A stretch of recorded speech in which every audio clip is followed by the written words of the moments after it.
Thank you for tuning in. My name is Gil Yehuda, and today we're going to talk about open source program offices. If it's such a good idea, why haven't we been doing it? First, I want to thank the Finos organization for inviting me to this talk, and I want to thank the Linux Foundation for running this event. Whereas we can't all be together in person, we can all be together.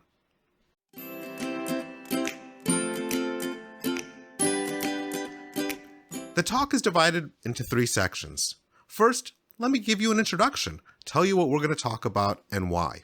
The second will be the actual content of the talk, and then at the end, we're going to make some connections, lessons learned from the talk, and I'll tell you a little bit about myself and ask that you reach out to me so that we could continue to work together to improve the state of open source and financial services.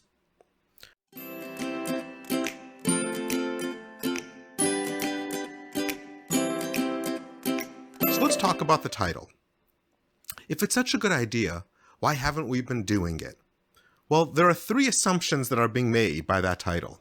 First is that there's something that's such a good idea. Second, that we haven't been doing it.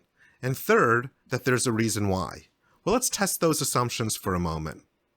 The good idea that I'm referring to is managing open source as a strategic part of your technology portfolio management, likely through an open source program office. And not just open source, but also inner source, the close first cousin to open source managing. So I'm starting this talk with the assumption that you agree that strategic open source management is a good idea. If you're not there yet, there are other talks at this event and at previous events that have explained why open source is so vital to financial services organizations. But starting with the assumption that you're already there, let's move on to that next assumption, that we haven't been doing it. Well, as it turns out, many of you are here, and you actually are running open source program offices, which means that we are doing it. So what do I mean?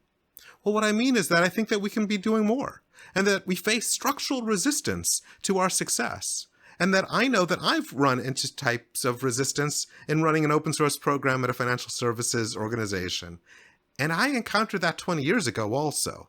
So the question is, what have we been doing over the past 20 years to make it easier? And with that, the talk itself. Why?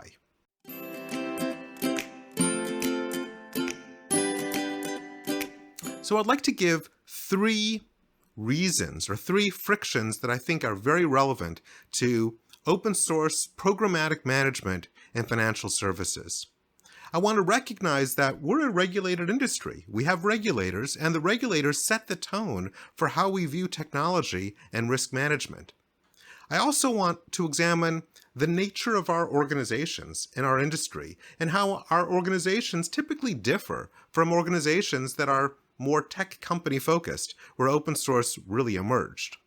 And then I want to talk about the word open source itself and how we use that word when we convey to people in our organizations what we're looking to do.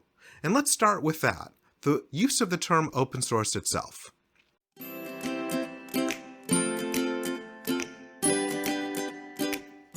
So I want to point you to a blog post that I wrote last year, where I explained that there's a formal definition for open source, the open source definition, managed by the Open Source Initiative, that defines very clearly that something is open source if source code is open source if it leverages an open source compliant license. But when people speak about open source, they're often not speaking about an OSI compliant license. They're often speaking about one of many different things. In some cases, they're speaking about available code they can use. For some people, it's actually beneficial code. It's code that was created by a community of people who are doing more than any one vendor could do. Other people look at open source and they say, well, that's code written by somebody else, somebody I don't know. And even though technically I can look at the code, I'm not going to, which means that it's fundamentally something risky and I probably shouldn't use it. Other people look at open source as something virtuous, like I'm leveraging code from a community, I ought to contribute back. Now, all those are true in some cases and not true in others. There's a definition of open source, and then there's what people hear when they hear the term open source. And if we're not careful, we speak past each other. Now, I found a seventh use of the term open source, a patently wrong definition of open source, shareware. And I'll talk about that later in the talk as to where I think that came from and why we find it in financial services. It's odd. But generally speaking, when open source professionals speak about open source, we tend to think that the listener knows what we're talking about. Now, why is there this discrepancy? Why are there so many impressions of what open source is?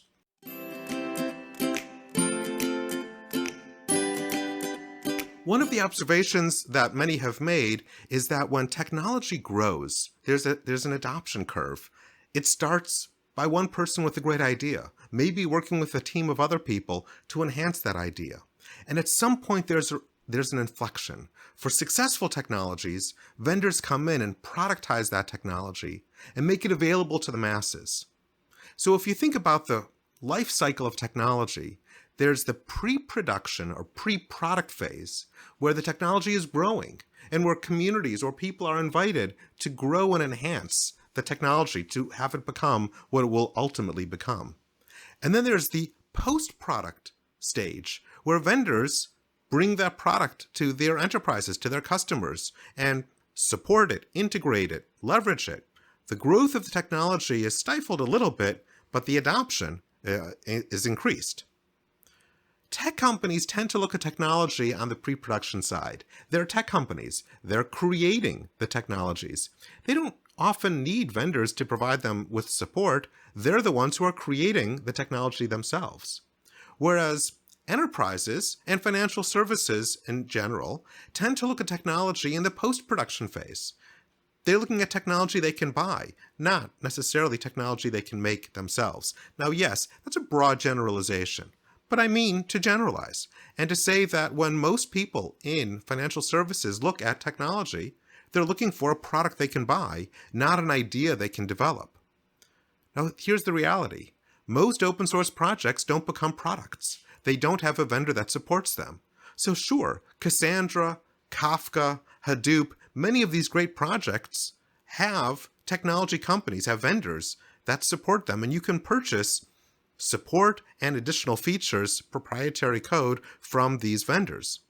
But millions of open source libraries don't. And when we think about open source holistically, we're talking about both the pre-product technology as well as the post-product technology. And that's where clarity of language comes into play. Now, there's another difference between these organizations, the organizations that look at technologies and the organizations that look at products. And that has to do with the way a company relates to technology itself.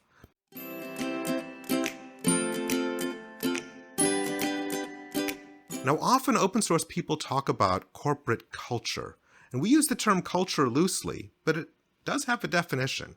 And I'd like to point to the definition provided by Ron Westrom, a sociologist who came up with a framework in his analysis of actually the healthcare industry, which he then applied to the military industry, and now was applying to technology companies as well. And I ran into this when I read a book about Agile. So this is an interesting framework, and it's quite simple. The framework defines 3 different types of companies, and through that definition, it gives you the ability to figure out, well, what kind of company are you, and what does that mean? So his framework defines on one end of the scale a pathological organization. So the pathological organization, he used that term because it was a medical analysis. We would call it a toxic organization.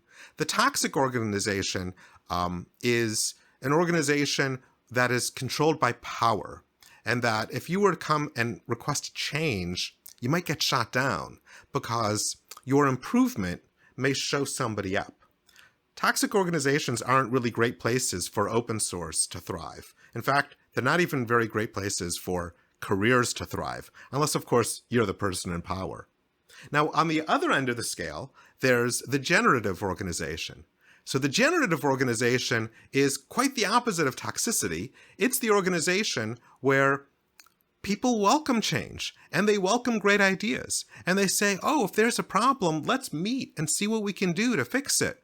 We are ready to pivot and ready to grow and ready to fix. Now, that sounds kind of mythical, but these companies do exist. And there are books written about these companies, usually by the CEOs of the companies. So, like Jim Whitehurst famously wrote The Open Organization, a book about his experience as the CEO of Red Hat. And Jeff Lawson recently wrote a book called Ask Your Developer, as his experience as the CEO of Twilio. And in both cases, the CEO describes their organizations in these terms of welcoming change and welcoming citizenship behaviors, asking their employees to go above and beyond their work so that they can make the company a better place. So quite the opposite of a toxic organization. But in the middle, that huge middle, there's the regular company. And Westrom calls it the bureaucratic organization. Now, I'd like to use the word bureaucracy without its necessarily negative connotation, because bureaucracies could be negative, but they can also be normal. When organizations become large and they employ thousands of people who do similar work, bureaucracies provide structure and stability so that there's consistency in those operations. Financial services, especially because we're in regulated environments, are often very bureaucratic. Now, this poses an interesting challenge for those of us who are trying to implement open source and inner source, because open source and inner source were born from generative companies, from tech companies that welcome change and that told their employees it's okay to swim a little bit out of your lane and to go above and beyond your job. We're now in companies where we tell people, don't go above and beyond, like stay in your lane. There's a separation of duties. We operate on a need-to-know basis. We don't want you to go too far afield because there's risk. So how does open source and inner source work in those kind of environments? I'll point you to 3 blog posts that I wrote recently about company culture and inner source, but the concepts translate to open source. In those blog posts, I suggest that as open source professionals, we should go and try to meet in the middle. And rather than trying to get our organizations to become generative, to change the nature of our companies because it would be easier for us, it's hard to do. I think what we need to do is also change the pitch and change the way we formulate open source and inner source to these organizations. So rather than telling engineers, we want you to contribute back to the projects that you use. Let's say you use an open source project, you made a fix. You can go above and beyond. We give you permission. We will encourage you and reward you for giving the fix back. It's hard to convey that message in a bureaucratic organization because that sure sounds like citizenship behaviors, going above and beyond. Why don't we just cast that as work and say fixing a project you depend upon is what engineers are expected to do. That's engineering. It's not above and beyond. It's actually engineering work. And what our policies will do is guide you to perform that work procedurally correct, but not necessarily because we want you to contribute using a term that evokes charitable giving.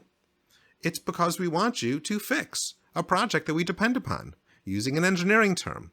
And by framing it in those bureaucratic terms, we might find better adoption within the structure of our organizations.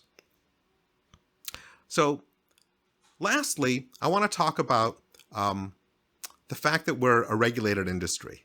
And the question is, how do the regulators see open source, and is their view of open source helpful to us? Now, I know I'm speaking to an event in the UK, and I represent a company in the United States. We're in different regulatory environments.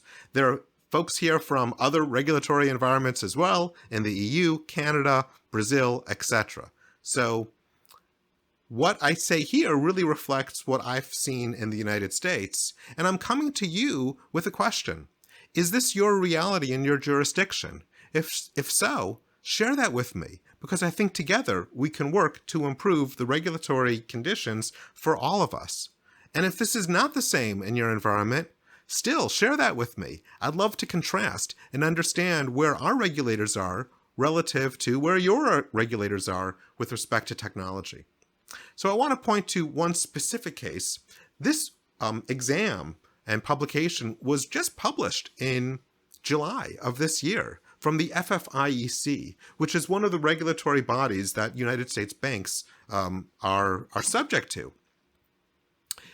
This FFIEC guidance has a section on open source software. And in that section, it says that one of the ways to abate open source risk is to block access to shareware sites. Shareware, as you know, is the very opposite of open source.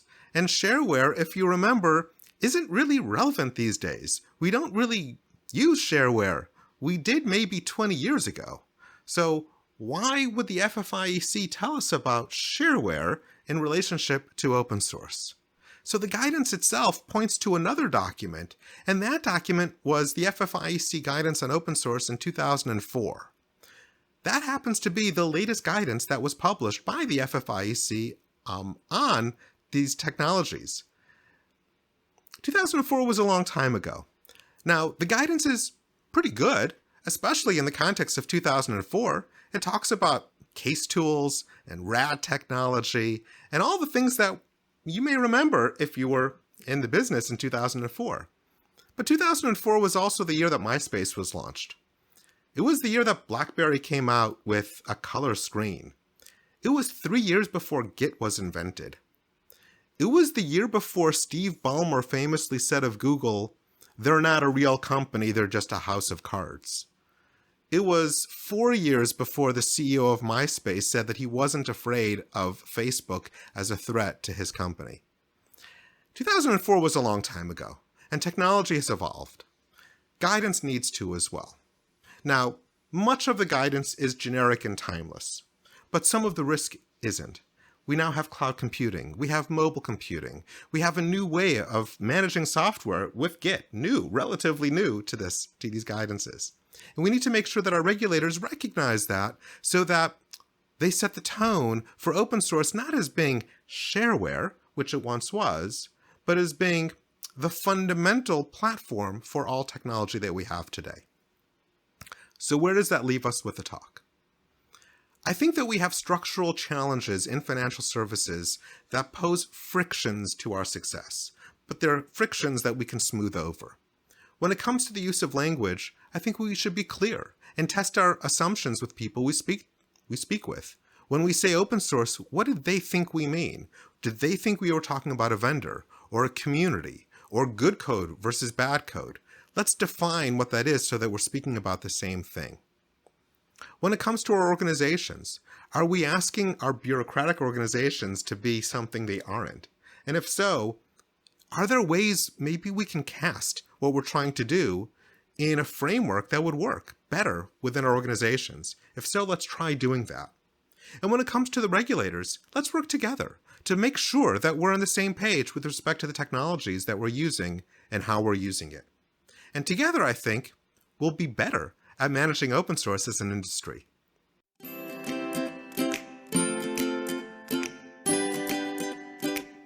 So with that, let's make some connections. My name is Gil Yehuda, and I'd love to meet you. I'm the head of open source at US Bank. I've been running open source programs for many years. Prior to this, I was the head of open source at Yahoo, which was then acquired by Verizon, so I was the head of open source at Verizon Media. I've been doing open source for a while, and in fact, I first encountered it when I was in an enterprise architecture role at Fidelity Investments 20 years ago. This is my passion. I'm an active member of the Finos Slack group and an active member of the To-Do group Slack group as well, both Finos and To-Do being members of the Linux Foundation. And I'm on LinkedIn, and I'm on Twitter. And I think that the concepts that we've discussed today are concepts that may be relevant to you and relevant to us as a community. And finally, we're hiring. US Bank is hiring, and if you happen to be looking for a job and you're an awesome open source person, please check out our careers because we might want to hire you and bring you on to help us in our modernization and use of open source in our environment. But even if not, let's still work together. I want to thank you again for your time and for your attention, and have a wonderful rest of the conference, and stay safe and healthy. Thank you.